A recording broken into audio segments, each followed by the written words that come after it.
Okay, we're going to get started. I have my video off, not because I don't want you to see me, but because my bandwidth up here in Vermont is limited. And George is the most important person to see anyway, so I'm only just going to make a brief introduction. I am Jeffrey Hollander, the co-founder and CEO of the American Sustainable Business Council. The American Sustainable Business Council is a 10-year-old organization that focuses on public policy and has been very active in Washington and in state capitals for the past decade. And we're really excited to have this talk today. As those of you who know me know, this is a subject that I consider perhaps as important, if not more important, than any subject related to business and sustainability.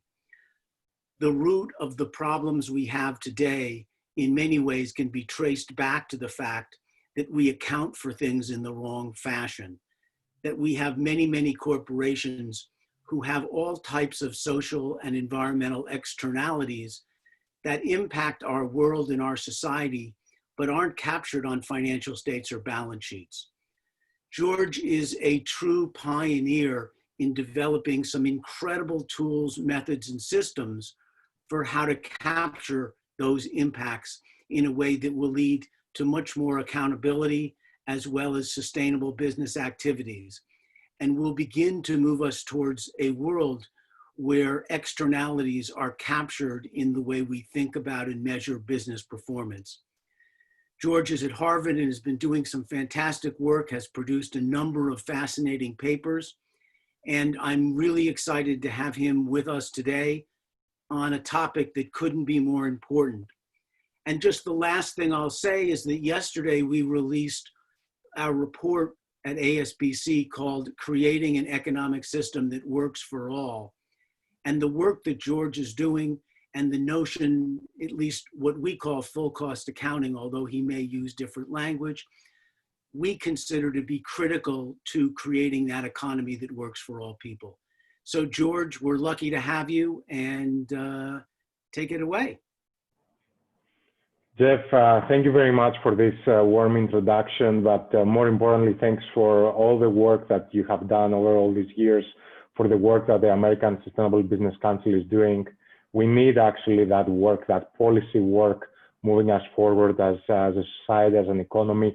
But I also want to say thank you to all the attendees. I recognize many of the names, all of the work that all of you have done on the policy front, on leading companies, leading organizations, deploying investments. It has been incredible. And I always say, and I always like to start my presentations by mentioning the fact that if it wasn't leaders like yourself, creating the data points, creating the data that the economy that we're moving towards is actually a more productive, a more innovative, a more inclusive, a more sustainable economy, people like me, researchers like me, wouldn't be able to do the work that we're doing. So thank you for all the work that you have been doing over all these years.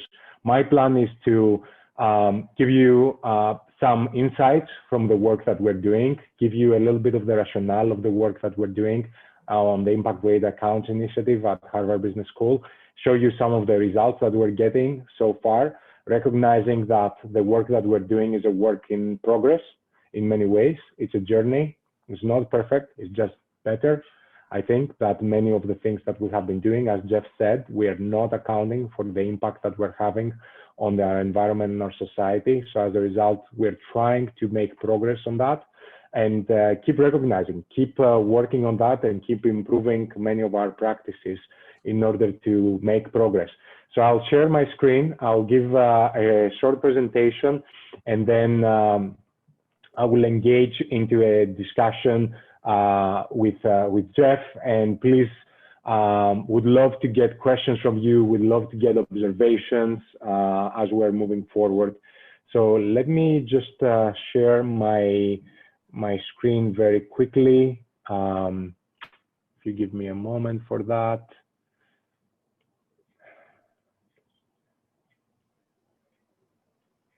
I'll just try to do the new version.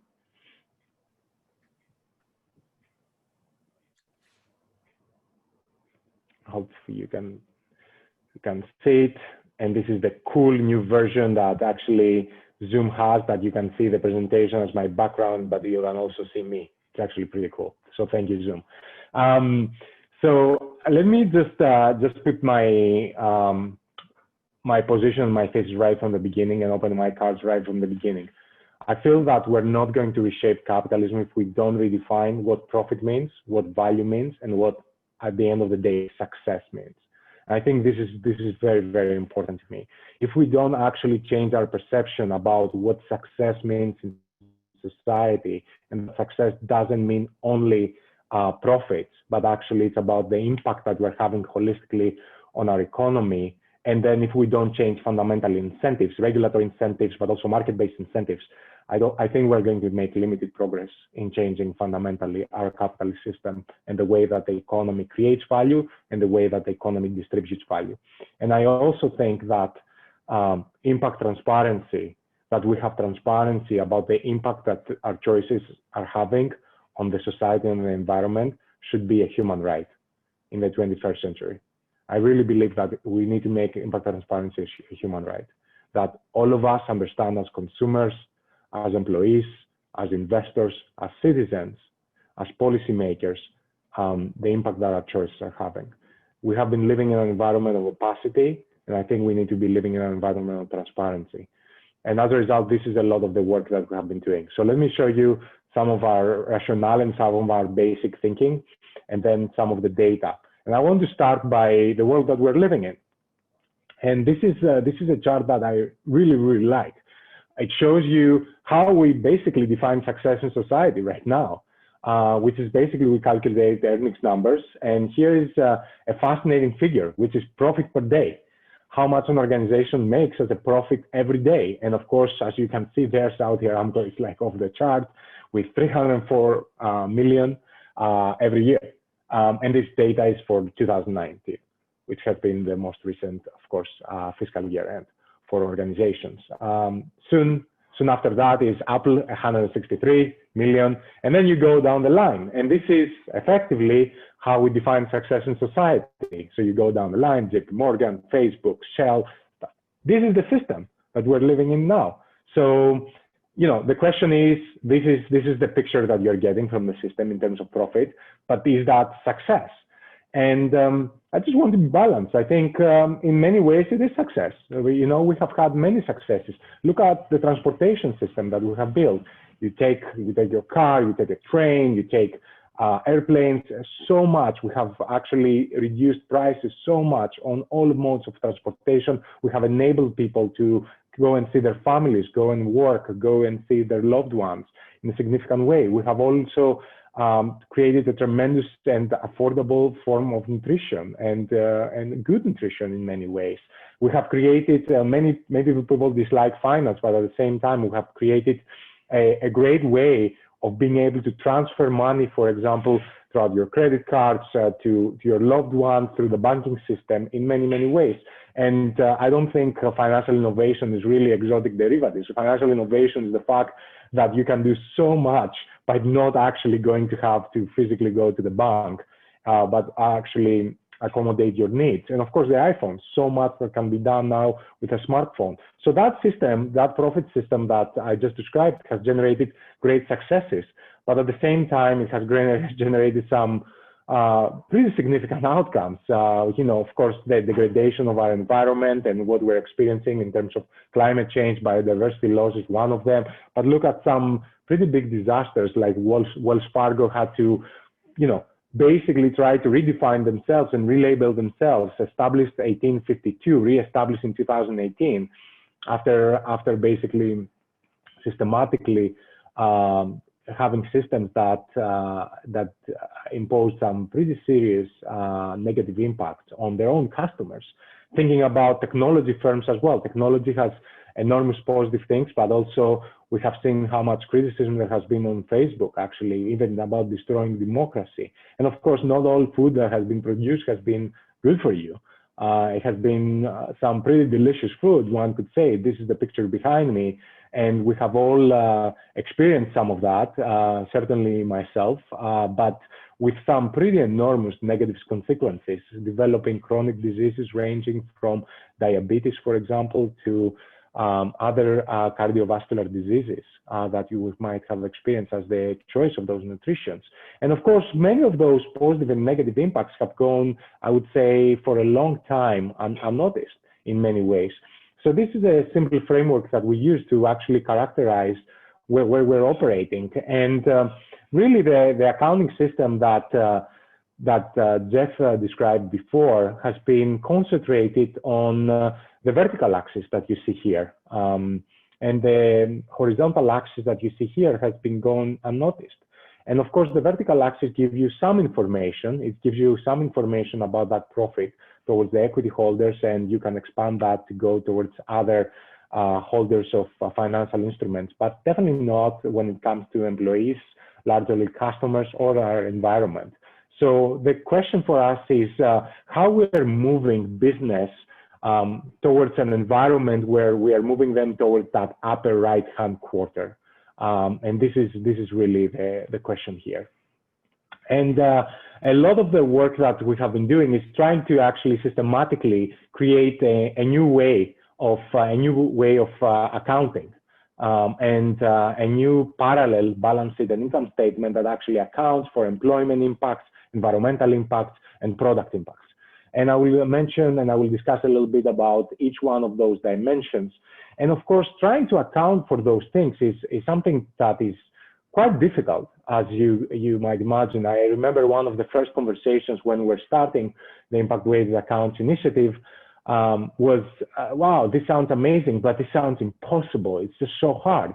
And I really like this quote here from the US Supreme Court Justice Louis Brandeis in 1913, when he said that basically most of the things worth doing in the world had been declared impossible because before they were actually done. And this is something that I live by, that I do all my work, that many things, whatever seems impossible right now, it's probably, it's something that will be done in the future. And what looks impossible today, tomorrow looks much more feasible because you have started working on. And this is what we do. We take one step at a time and we do one obstacle at a time. So these are the three areas that we have been working on: environment, employees, and customers. And I will just start consecutively and I will go over them. So the first one is, and I would say there's a line of difficulty here as well. I would say the environment is probably the most feasible one. It doesn't mean that it's easy. It's just easier, I would say, than the other ones. The employee side is quite challenging, I would say, because for many years we have even been discussing about what good employment impact might be, what high quality jobs might be. But then when you go into the details, there are so many issues that relate to employment impact that are quite challenging, actually, and I will discuss about many of them. And then you get into product impact. By product impact, we mean when you buy a box of cereal, when you buy a car, when you get a financial service, a credit card or a loan. What are the impacts that all of those products might be having on the customers and the broader communities? And as you can imagine, those products tend to be quite idiosyncratic. And as a result, it's a nightmare, actually, trying to understand all the impact that all of those different products might be having. So I'll show you some applications from that as well. So first of all, on the environment impact, what we have done is we have taken first the operational environmental impact, what we call environmental impact from the operations of the organization. And we have been able to go back into science and really trying to understand, or if you are having, for example, sulfur oxide, water withdrawals, nitrous oxide, VOC, greenhouse gas emissions, what are the implications? What are the damages? What are the implications for human health from the production, the capacity, the working capacity, fish production capacity, crop production capacity, meat production, water production, wood production, but also implications of biodiversity and abiotic resources. And we have built a tool to really try and understand and monetize some of those impacts that you're having on the environment as an organization. Now we have built a very large data set, and I want to show you some examples of that and the power of the approach when you have what Jeff illustrated before as full cost accounting. So once you start accounting for many of those impacts, first of all, you can start mapping value chains. So you can go, and this is an example from food products and retailing here, and you can put actual numbers on much of the companies and the environmental impact that they're having. So if you go, for example, to food products, you can see from the top line basically flowing down as a percentage of the company's EBITDA. What is that environmental impact? That's environmental impact in terms of percentage, in terms of EBITDA. And under that, you can actually see the actual environmental impact as a dollar number that we have been able to calculate. And these numbers are for 2018, which was the latest financial year that we're able to get the data. Right now, we're calculating this for 2019, and we have built a data set that goes between 2010 and 2018 so far. And what you can see is that first, there's actually tremendous variation across companies, even within the same GICS industry, Global Industrial Classification Industry labeling. So for example, you see that a company like Associated British Foods, their environmental impact, actually their negative environmental impact would be 62% of their EBITDA, while you go down and for a Tyson would be 75%, for Campbell's would be 13%. And then it keeps getting more productive as some companies have been able to be more effective in the use of resources and the way that they run their operations. So you can see Danone and General Mills and Nestle and how it goes down. But also you can see how the products are flowing to the next part of the economy, and they are going into retailing then. So you can see, for example, with Tesco, that would represent 10, 21%, 15%. Right behind is Amazon. That would be 9%, again, from their operational environmental impact as a reflection of their EBITDA. So the point here is that, one, this can be done in a systematic way. Two, you can understand where those environmental costs might be lying on in terms of the value chain. Three, that there is quite a bit of variation, actually, across companies operating in the same industry. And four, if you are actually running some of those companies and you're thinking about those environmental costs, I would think that you would want to have a view about those. I would think that this is managerially relevant information that you want to use in order to improve your operations. And of course, this is just not the only industry that you can do that.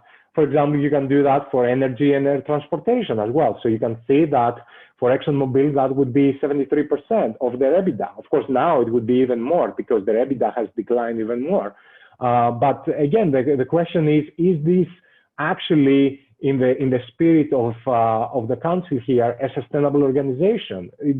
They're barely covering their profits. But also you can see how much variation exists as you go down the line, and then you find BP and Shell and Equinor. But also you see how it flows then to one of the major customers, I would say, of those energy companies, which would be the air transportation sector.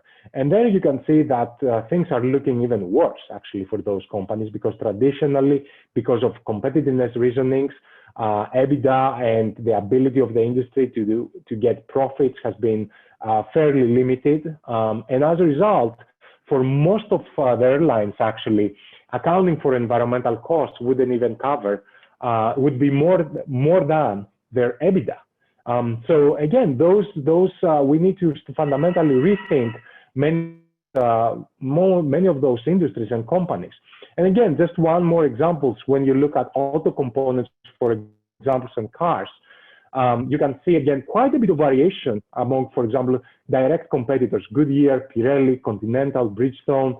Those environmental costs as a percentage of EBITDA are ranging from 41% to 12%. And then again, how it flows down to automobile manufacturers from 17% to 3%. And again, you find some of those pretty fundamental differences. One of the things that we have found is that there are three industries systematically that are really struggling covering with their profits, their environmental costs. Another way of saying that is that if you were to do full cost accounting for their environmental impacts, there wouldn't be any profits for almost no companies in the whole industry. So we need to fundamentally rethink not only individual companies, but whole industries. The three of those industries that we observe that would be one, around the construction industry, and it's a very, very challenging industry. The second one would be around electric utilities, not surprisingly. And the third one would be air transport.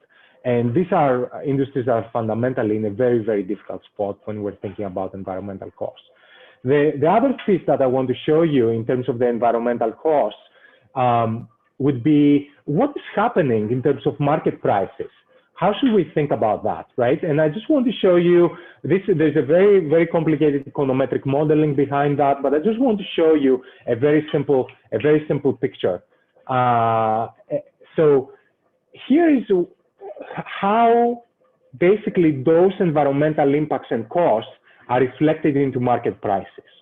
This shows you across different industries whether market prices already might be reflecting those environmental impacts as liabilities in the balance sheet, right? Because the market prices don't only reflect what is in the book value of assets and the liabilities, but they can be reflective. So they can say, for example, for an organization that is that's having a very large negative environmental impact, they might be saying because of technological reasons, because of regulatory reasons, because of market pressures, reputations, and so forth, you might be having actually liabilities. And as a result, you are having lower market multiples. So here is exactly what we find. In most of those industries, this is what you see. Those firms that have more higher within their industry relative to their competitors, higher environmental impacts relative to their EBITDA, they have lower market multiples in the capital markets, lower market valuation. And you see that this is especially pronounced in textiles and apparel, in healthcare equipment, in the machinery, in electronic equipment, in building products. And the magnitude of that effect, how this translates is basically a company that has basically double environmental impact relative to their competitor over EBITDA would translate, for example, when you're looking at building products, about 15% lower market multiple. So markets are already actually reflecting some of those environmental impacts that you're observing, but also see how we're getting to some of the most significant, I would say, and I'll get out of the way, industries when you are looking at electric utilities, multi-utilities, and they are not reflecting anything actually in capital market valuations, right?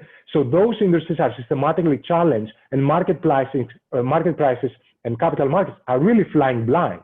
There is no reflection actually in cost of capital or in growth estimates. This is one of the reasons why we need transparency. We need transparency in order to bring that and really reflect into market prices the goods and the bads that organizations are creating. So I just want to show you this chart because some progress is being made, but we definitely are flying blind when it comes to environmental impacts for many of the industries. The second piece that I want to touch on, and again, I want to leave quite a bit of time to have a discussion, engage with you, hear your questions, and engage in the discussion with Jeff as well, is around employment impact. Employment impact was, I would say, surprisingly tough for us. When I first thought about employment impact, I said, well, we intuitively understand there's a lot of research about how organizations are impacting in negative and positive ways employees. But when we actually put everything together, it was really hard to find a systematic way of accounting for the different employment impacts. And here's the way that we came up to synthesizing a lot of great work that a lot of people, many organizations have been doing over decades, actually. So we thought about this in two ways. First of all, in the impacts that you're having directly on the employees that you employ. And second is the broader impacts that you're having on the labor community. And there is a distinction there. Because, for example, if you haven't hired, if you don't have diverse practices, you're not necessarily harming your own employees, but you're harming the labor community. The same way, if you're not hiring, for example, in locations that have relatively high rates of unemployment, that is not a negative externality directly on your employees, but this is on the labor community. So we're differentiating on those two dimensions between the ones that you're directly impacting the employees that you have in your workforce versus the impacts that you're having on the broader labor community. And you can see there that, for example, when we're looking at employees, we're looking at, for example, wage quality. What is that wage quality that you might be having? How do we define wage quality? Of course, it's about the wages that you're paying, but are those wages above living wage? And if those wages that you're paying are above living wage, we're not giving actually a positive impact for those wages that are being paid. Also, we take into account the level of those wages. We don't think that actually hiring a person, 10 people that each earns $100,000 is the same thing as hiring one person that earns $1 million. That inequality needs to be taken into account, and we reflect that also in the calculations. That 100,000 for 10 jobs is worth more than one job for $1 million. And that is again reflected. As it is reflected on wage quality, actually wage inequities between gender, between race. When this is being observed, actually this should be reflected in wage quality, and it should be subtracted from that positive impact that is being paid from the wages. The second one that we're reflecting is opportunity. What do we mean here by opportunity? Because actually we have demographic data in organizations in terms of gender, in terms of race, we're actually trying to understand not only if organizations are inclusive, not only if organizations are diverse, but if they are inclusive. What this means is that we should be observing that people of racial minorities and women should be able to be having opportunities to actually be promoted and earn higher wages over time. So we're actually observing that, and we're giving positive impact for organizations that are able to reflect those opportunities, and more importantly, actually negative impact for the many organizations that don't create those opportunities for racial minorities and women. The third one that we're looking at is in general career advancement. A really important employment impact that you're having is actually employing people and then allowing them to advance their career. So we're looking at internal promotion rates and whether those are above best-in-class practices, and as a result, whether you are enabling people inside your organizations to grow and develop themselves. And of course, we're looking at health and well-being statistics. We're looking at accidents, we're looking at, but also not physical accidents, but also psychological ones and mental ones, incidents of incivility and harassment, for example. And we're taking that into account in the calculations. When we're going into labor community, we're looking at issues of diversity and location. I mentioned a little bit about diversity in terms of, for example, is your workforce reflective of the population demographics or not? We're not actually anchoring from what some companies might be doing. Some companies might be saying, well, this is the pipeline that I'm observing. So if I'm not observing any racial minorities, I'm reflective in my workforce of my pipeline. We're not saying, we're saying maybe the pipeline is wrong. We need to fix the pipeline. The fact that the pipeline might be missing racial minorities doesn't mean that you don't have a problem of diversity. So we are benchmarking against population demographics. This is actually the people that live in your community, that live in our society. And as a result, the workforce should be reflective of that. And the other piece that we're taking into account is location. We're actually asking the question, and we're giving extra credit to organizations for creating jobs in geographies and locations with high unemployment rates. This is where actually those jobs are needed the most.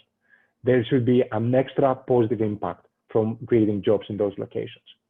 And we have done some of that work. We have a very recent paper. Actually, we're releasing it publicly. What I'm showing you here is not even public yet. We're releasing it publicly this week.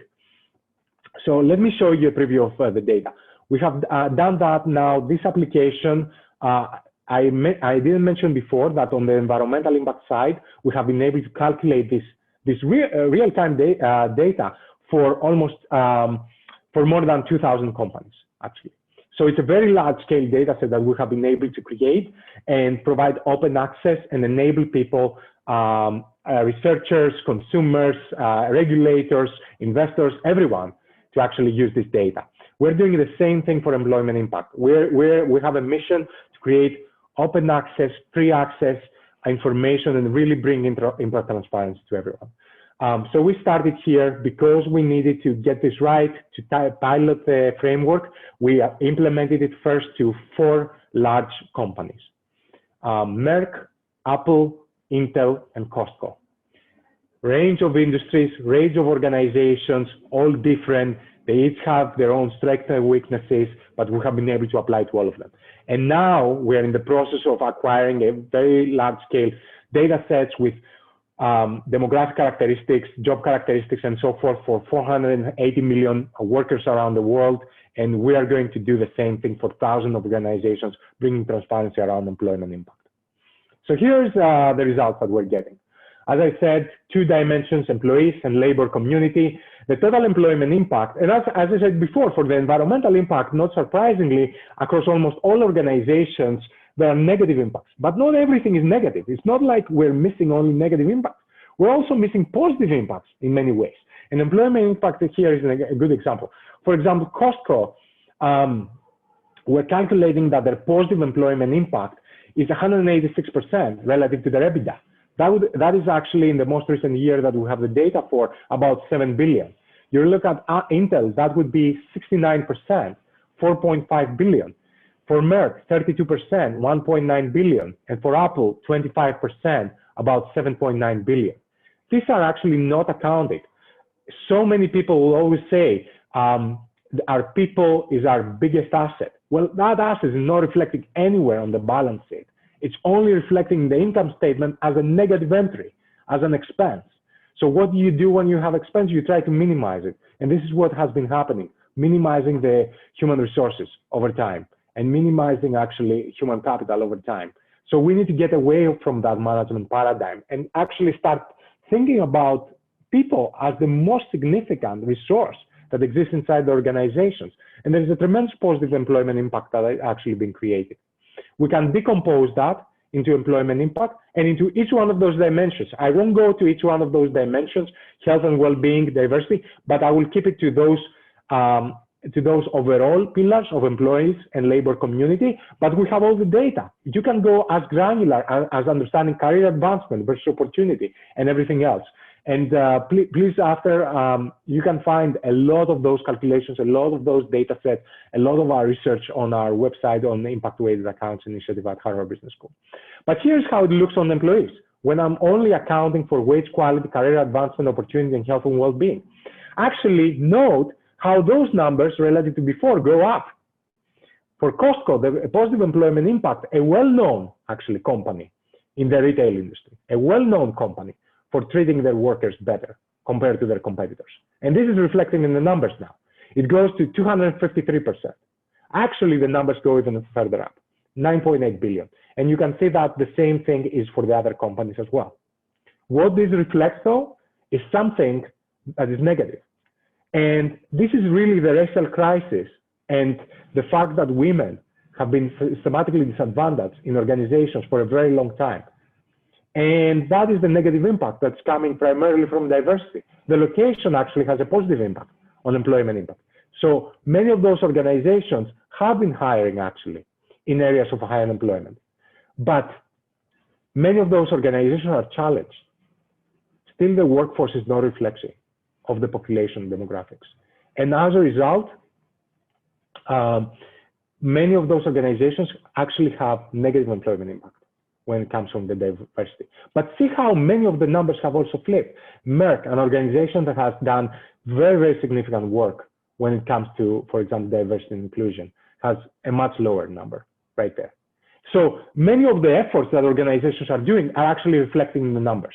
And I just want to show you both the framework, but also the application of that in some leading multinationals. And then you can apply it to organizations of all sizes and across different jurisdictions as well. And this is what we're now doing, scaling up those data sets and trying to understand the implications for many, many more organizations around the world. So the third element that I wanted to mention, and this I would say is a very, very challenging one, is product impact. Why is it so challenging? Well, if you buy a chair versus a car versus energy, those are very different products. They tend to have very different impacts on the customers and the local communities. So the first thing that we did was we took a step back and we create actually a framework. How can we think even about product impact? So we create the framework that you can see here in terms of reach, quantity, and duration, how many people you're affecting, what's the length of time that the product is affecting the people. And then we started to use it about it fundamentally from the dimension of customer usage. The first one is actually, you need to think about affordability and access. Is the product accessible? You can think about medicine, drugs. A big conversation in society is about drug affordability, for example. That needs to be taken into account. Are you designing products systematically for underserved populations? That needs to be taken into account. So we take those things of access, issues of access into account. The second one is really about the quality of the product. Is the quality of the product there? Is the product behaving the way that it should be behaving, right? So are there concerns about the effectiveness of the product, issues about health and safety, but also the inherent need for the product?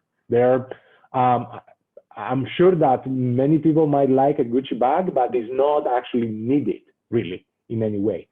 But there are many products that are needed. If you are living in a rural area, you actually need a car to get around. This is a basic need. Water, it's a basic need. How do we think about water utilities, for example? How do we think about staples, consumer staples? This is, again, something that we need to take into account. But also, importantly, it's not only about access and quality, because you can say, well, the product can be accessible, the product can be something that the customer likes, but the question is also, is the customer being manipulated? Is the product addictive? Is there really freedom of choice from the part of the customer, or the customer has been addicted or has been misinformed? And as a result, there is an optionality issue. The fact that actually the customer is not truly free to consume the products. You can start thinking about tobacco products falling in that category. You can also think about financial products that have been mislabeled, mischaracterized, and as a result, they are being sold to consumers, but they shouldn't be. We also take into account environmental use and end of life in that framework. So this is where we account for how you would think about downstream scope 3, for example. We account it in terms of product impact, because that's where it's happening. It's happening after the customers start using the products. And I want to show you here a simple example, again, just to show you that, this is not perfect, but this is something that can be done. This is something that we can move forward. We can actually bring that transparency in the marketplace. We can create a sign of success in society in terms of earnings per share of not only the company that earns the highest earnings, independent of all the impacts that they're having on society, but they have the highest earnings because of the impact that they are having on society. And this is where we need to move. So here's an example. I'll take one simple case from a car, for example. We have done automobile manufacturers. Now we have also done consumer packaged good companies, consumer finance companies. We have been working with pharmaceutical companies, water utilities, electric utilities, so multiple applications. We're not going to be able to do everything. There are 156 global industrial classification system sub-industries, but we're going to do 11 industries for each one of the sectors of our economy. And this is our target. And we're going to be able to complete that until next June. June of 2011, we're going to have the large-scale environmental data set that we have already. We're going to have the large-scale employment data set with thousands of companies on employment impact. And we're going to have a little bit more probably than 200 large companies for product impact for applications of those 11 industries. But here is what you need to be thinking about it when you're thinking about a product. As I said, quantity and duration, recyclability, access, emissions, quality. Once you apply all those things, and it is hard work. I'm not going to say that it's easy. It is hard work, but actually you find fascinating things. Look at how the different automobile manufacturers are here scoring. For example, you're thinking about a company like Toyota, and they're having north of $10 billion of positive product impact that is not accounted in part of their accounts. You see emerging leaders, for example, like Tesla. Tesla would be even higher if it wasn't for the limited access and affordability of the product. So Elon Musk said, $25,000 electric car. If you can do that, that positive impact will get magnified. But also see laggards, actually automobile manufacturers are producing negative impact. Their products are not scoring high on action affordability, on fuel efficiency, on emissions or maintenance cost, on quality, on health and safety. And you can actually take that down to the product level, to the actual product level. So this is actual data that we have been able to construct, where you rank each one of the cars that are being offered, ranging from example from something like Tesla Model 3 that tends to have much more positive impact, Toyota Prius, Toyota Yaris, and you might say, well, this is a petrol car. Yes, but it's very affordable. It's very affordable, very fuel efficient, and it does its job.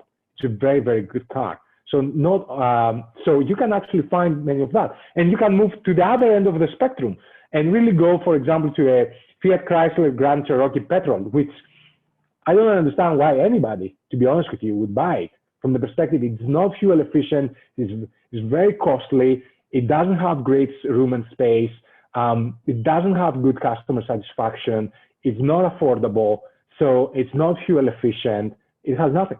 So now you're actually getting really a granular application of how do we understand product impact. I want to also show you, I want to also say one really interesting fact.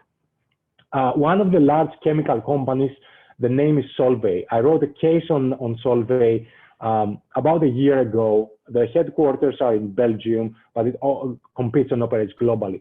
And one interesting thing that they did was this, they created this sustainable portfolio management tool where they were able to see each product application, where it scores in terms of the environmental impact of the product and its market attractiveness as a reflection of future regulatory environmental applications.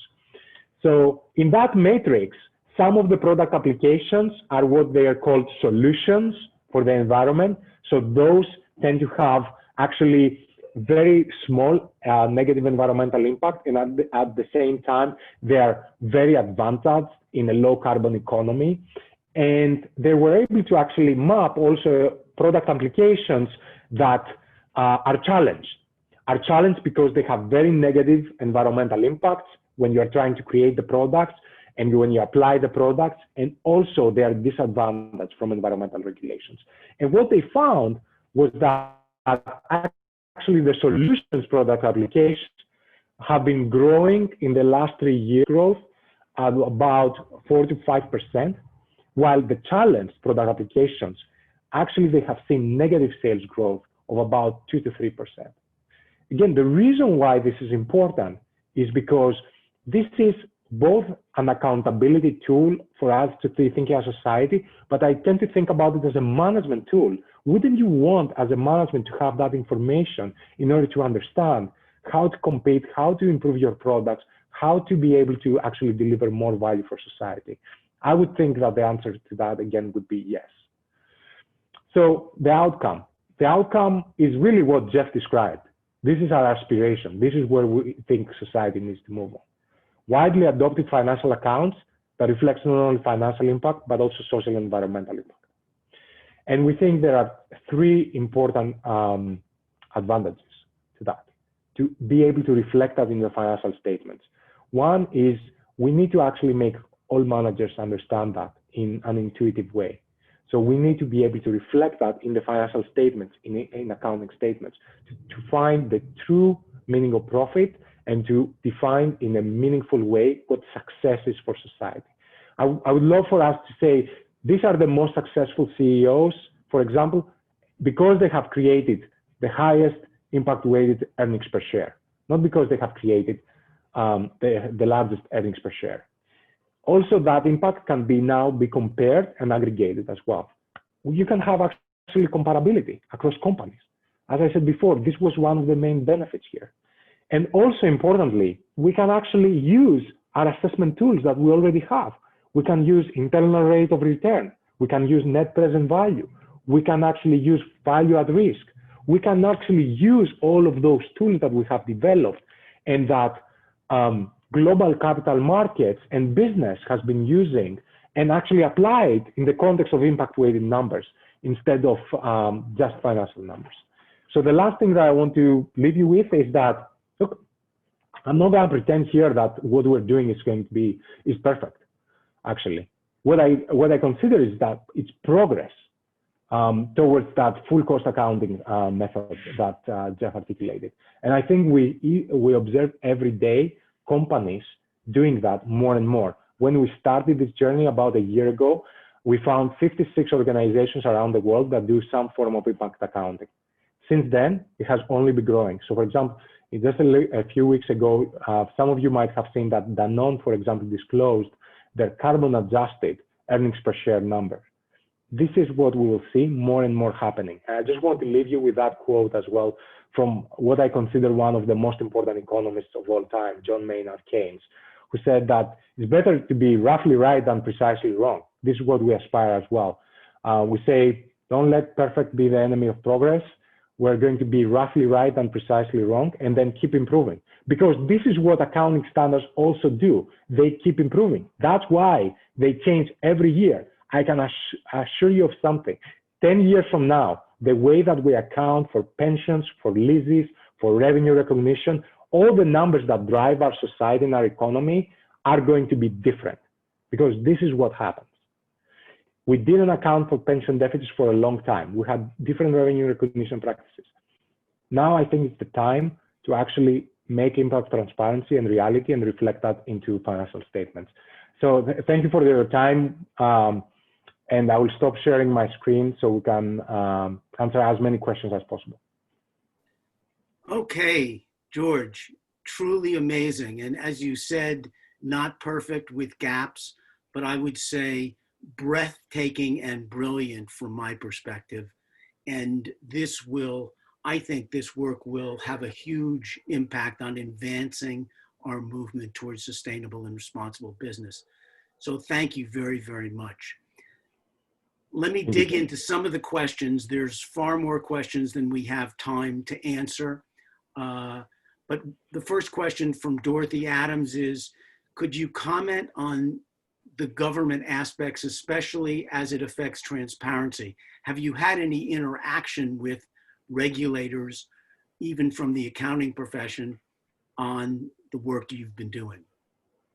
We have, and we had quite a few actually globally.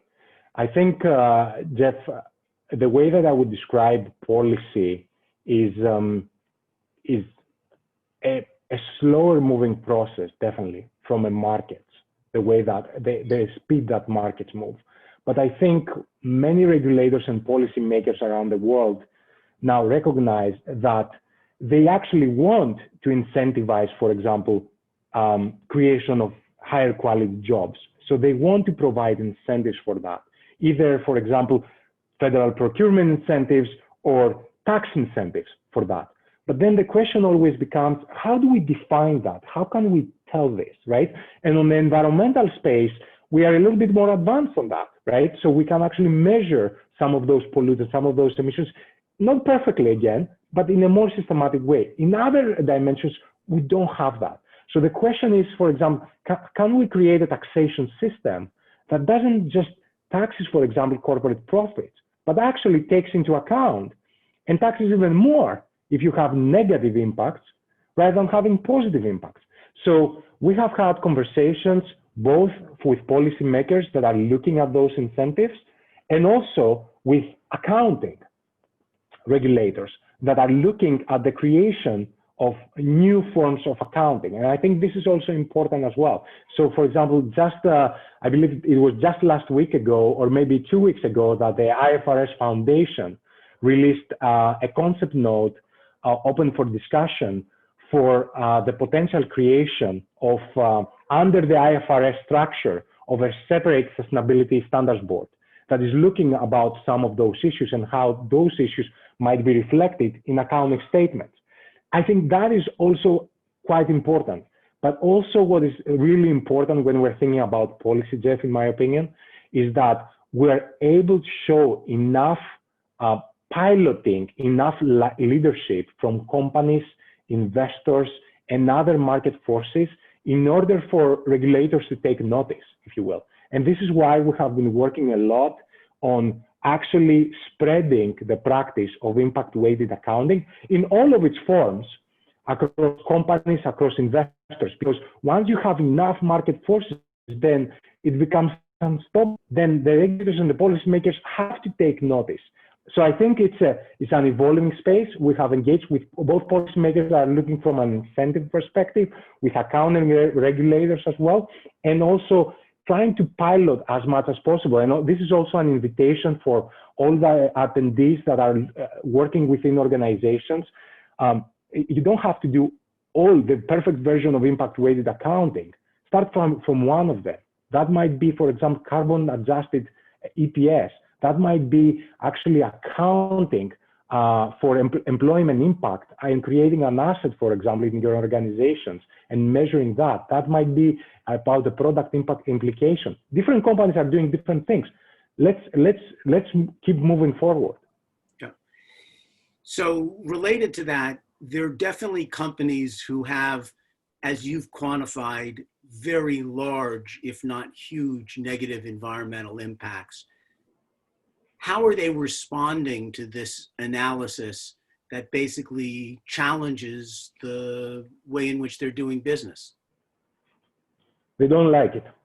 I always say that, right? So the question is, the science is the science, right? If we have actually certain damages on human health, for example, from certain pollutants, that is a negative externality that exists. And we have been living with that negative externality because to a large extent, the regulators haven't done the job that they should be doing, which is basically pricing externalities. This is what free and fair markets are about. Even if you go back to Milton Friedman wouldn't say, for example, yeah, emit as much carbon emissions. He would say free and fair markets. Look, you have to price the externalities. So I think many companies are not going to like the fact that they are negative in many ways.